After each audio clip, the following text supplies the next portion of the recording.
खोपड़ी दिखी, इंसानी खोपड़ी, उसके अंदर पक्षी ने अपने अंडे दे रखे थे, देखकर जरा ठिठक गए। रास्ते में ऐसे पड़ी है, उस कंकाल को मैंने देखा है। जिन आंखों में परमात्मा ने ऐसी ड्राइनेस पैदा कर दी, ऐसा सूखापन पैदा कर दिया कि जो मर्जी हो जाए। ये खूबसूरती, ये मस्ती, ये जवानी, ये सुंदर आंखें, ये रूप सौंदर्य सदा नहीं रहेगा। अभिमान मत करना इनका, अभिमान मत करना इनका। मैं एक संत का उदाहरण दे रहा हूं। फरीद साहब एक जगह किसी जगह पर जा रहे थे, तो रास्ते में एक खोपड़ी दिखी, इंसानी खोपड़ी, उसके अंदर पक्षी ने अपने अंडे दे रखे थे, देखकर जरा ठिठक गए। उनके साथ कुछ शिष्य थे, उन्होंने सवाल किया कि आप ठिठक क्यों गए हैं, आप क्या देख रहे हैं उसमें। काफी देर तक उसको लगातार देखते रहे। तो उनको जब उन्होंने बताया, उनके अंदर इतनी विजन थी, भगवान की इतनी कृपा थी कि उन्होंने जब देखा तो पास्ट देखने की कोशिश करी कि किसकी खोपड़ी आखिर रास्ते में ऐसे पड़ी है। तो जब उनकी नजर पड़ी तो उनकी आंखों से आंसू निकल आए। उनके शिष्य ने पूछा कि आप किस प्रकार से रो क्यों रहे हैं। तो उन्होंने कहा, ये जो खोपड़ी आप देख रहे हो ना, ये किसी समय में संसार की बहुत खूबसूरत महिला हुआ करती थी। इतनी सुंदर थी है कि इसकी जैसे कैप्टिवेटिंग गेज बोलते हैं ना, लोगों के सौंदर्य से अपनी आंखों से लोगों के दिल को मोह लेने वाली इसकी सुंदरता थी। और खूब अच्छा इसका नाम था दुनिया के अंदर, इसकी खूबसूरती की वजह से लोग इसके दीवाने थे। तो लोगों से तरह तरह से इनका फायदा उठाते, अपनी खूबसूरती के बल पर जो है सबको दो कौड़ी का समझती थी कि मेरी खूबसूरती के सामने तुम्हारी औकात क्या है। इस प्रकार से ये अपने घर में दास दासियां रखी हुई थी, खूब पैसा कमा रखा था अपनी खूबसूरती के बल पे। तो बुरा नहीं है खूबसूरत होना, बट खूबसूरती का अभिमान होना और दूसरों को किसी दर्जे का ना समझना अपने सामने, ये बहुत बुरा है।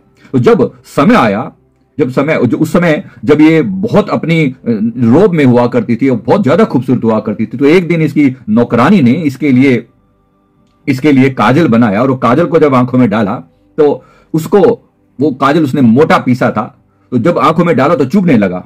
तो उसने अपनी नौकरानी को बिल्कुल ऐसे कुत्ते की तरह मारा, इतना मारा।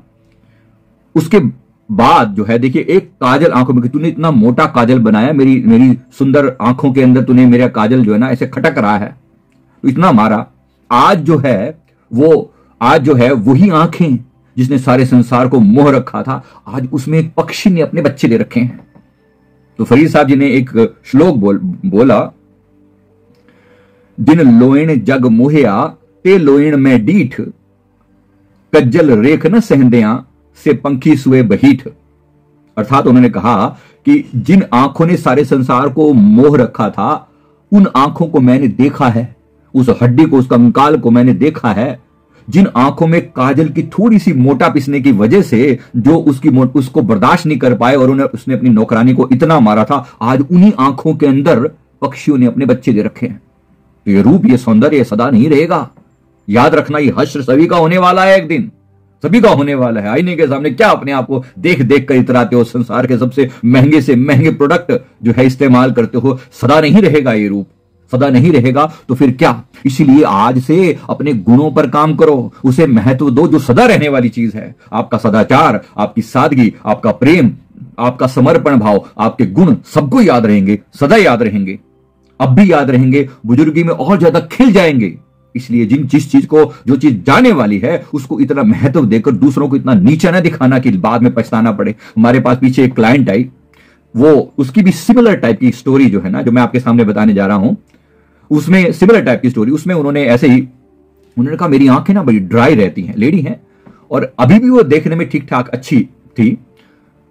तो उसमें उन्होंने ये कहा कि मेरी आंखें बड़ी ड्राई रहती हैं, इम्यूनिटी बड़ी कमजोर है, बड़ी जल्दी बीमार पड़ जाती हूँ, आंखों में सूखापन है, अजीब सी बीमारी है, इलाज करवाने पर भी ठीक नहीं होके देती, आंखें सूखी सूखी सी रहती हैं। जब हमने उनका पास्ट लाइफ देखा तो पता चला कि इनका पिछला जन्म जो है कोलकाता में हुआ था। उस समय एक डांसर हुआ करती थी और खूब इनका रूप जो है, सौंदर्य जो है बहुत ज्यादा फेमस था। और उस समय में संसार के सबसे महंगे प्रोडक्ट जो है अपने लिए इस्तेमाल किया करती थी, जो भी उनके लिए उपलब्ध होता था, और अपनी खूबसूरती का फायदा उठाकर वहां के सब लोगों को एक तरीके से अपना गुलाम जैसा बना रखा था। उनका खूब इस्तेमाल किया करती थी, जिसको जो काम कह देती वो काम मना नहीं कर सकता था। अपना खूब इस्तेमाल करना इस चीज का, लोगों का खूब फायदा उठाया, लोगों को दो कौड़ी का समझती थी अपने हिसाब से। मैं बस एक उदाहरण दे रहा हूं। मजे की बात है कि दोनों कहानियां कहीं ना कहीं मैच की, तो इसलिए मैंने आपको वो स्टोरी भी बताई और मैं ये स्टोरी भी बता रहा हूं। इस लेडी ने अपने सामने आने वाले किसी भी व्यक्ति को ठहरने नहीं दिया। इसकी कंपटीशन में जो व्यक्ति भी खड़ा होता उसको किसी ना किसी तरीके से डिच करवा देती, गिरवा देती, मरवा देती, कुछ मर्जी करती। अब मेरे सौंदर्य के आगे कोई टिक नहीं सकता। बस ये एक हुआ करता था जिसे वो बोलते हैं कैप्टिवेटिंग डेज। ऐसी आंखें बस एक बार देख ली तो इन आंखों की मस्ती के मस्ताने हजारों हैं। इस प्रकार से बड़ा अपने आप को सौंदर्य को दिखाया करती थी लोगों के सामने।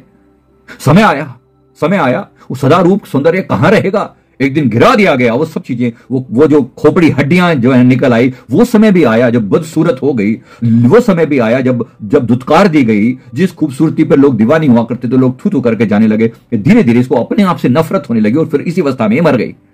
इस अवस्था में अब जिन आंखों की वजह से इसने सारे संसार को मोर का, मेरी आंखों जैसा कोई नहीं, आज उन्हीं आंखों के अंदर परमात्मा ने ऐसी ड्राइनेस पैदा कर दी, ऐसा सूखापन पैदा कर दिया कि जो मर्जी हो जाए, उसके कितने भी इलाज करवा लो, कुछ भी काम नहीं करता और आंखें ड्राई ड्राई से बनी रहती हैं। अब देख लो, सामने है सारा रिजल्ट, सामने है कितना अपने किसी भी चीज का अभिमान मत करना। परमात्मा कोई अहंकार बिल्कुल प्रिय नहीं है। जितना मर्जी हो जाए, जो कुछ भी दिया है उसकी कृपा है, उसकी बख्शिश है। अपने किसी भी टैलेंट का उपयोग करना जन कल्याण के लिए, किसी को गिराने के लिए नहीं। जहां किसी ने भी अभिमान रखा, रावण का अभिमान नहीं टिका, हमारी आपकी क्या औकात है। 1 लाख पूत 1.25 लाख नाती, तिस रावण घर दिया ना बाती। सोने की लंका ऐसा वेद पाठी, उसका अता पता नहीं धन लग रहा दुनिया के अंदर। हमारी और आपकी क्या औकात है। इसलिए किसी चीज का भी अभिमान अच्छा नहीं है, चाहे वो रूप सौंदर्य का हो, चाहे वो धन का हो, चाहे वो ज्ञान का हो, चाहे वो अपने किसी टैलेंट का भी हो। अभिमान नहीं। हाँ, आत्मसम्मान ठीक है, अच्छा है, ये शुक्रगुजार जरूर होना चाहिए कि परमात्मा ने ये दिया है, बहुत उत्तम है, बहुत शुक्रिया है प्रभु का। लेकिन इसका मतलब ये कभी नहीं कि दूसरों को गिराया जाए, दूसरों को नीचा दिखाया जाए, ऐसा बिल्कुल नहीं। सम्मान देना, प्यार देना, अपने जो आपके पास टैलेंट है, अपने टैलेंट के द्वारा दूसरों की सेवा करना, दूसरों को ऊंचा उठाने का प्रयास करना। आप अच्छे गायक हैं तो गाइए, दूसरों को परमात्मा से जोड़ने का प्रयास कीजिए। अगर आप अच्छे डांसर हैं तो डांस कीजिए। आपको देखकर लोगों को भगवान की, परमात्मा की याद आ जाए, कुछ सत्य के रास्ते पर चलने लगे। अगर आपके पास ज्ञान है तो लोगों को मोटिवेट कीजिए, ज्ञान दीजिए। आप लिखकर या किसी रूप में फेमस हो जाइए, उसमें कोई दिक्कत नहीं है। परमात्मा ने दी हैं चीजें, वो फेम भी देगा, वो मान सम्मान भी दिलवाएगा। लेकिन इसका मतलब ये नहीं कि आप दूसरों को डिच करते फिरें, दूसरों को नीचा दिखाते फिरें। जहां जहां आपने किसी ने भी अगर अहंकार किया, अहंकार किसी का नहीं रहा, आपका हमारा तो क्या रहेगा।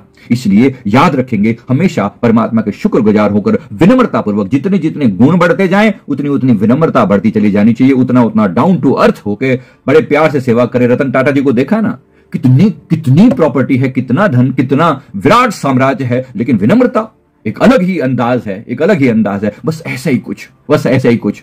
ये सब कुछ होने के बावजूद भी अपने अंदर किसी भी तरह का अहंकार नहीं आने देना। प्रभु कृपा करें हम सब के भीतर ये शुभ गुण जागृत हो, विनम्रता रूपी शुभ गुण जागृत हो। मैं उम्मीद करता हूं सबको वीडियो जरूर अच्छा लगा होगा। सेल्फ अवेकनिंग मिशन से संजीव मलिक। वीडियो को लाइक कर दें और बेल आइकन भी दबाना ना भूलें। ऑल वाला ऑप्शन जरूर क्लिक कर दें। Thank you very much. Thank you.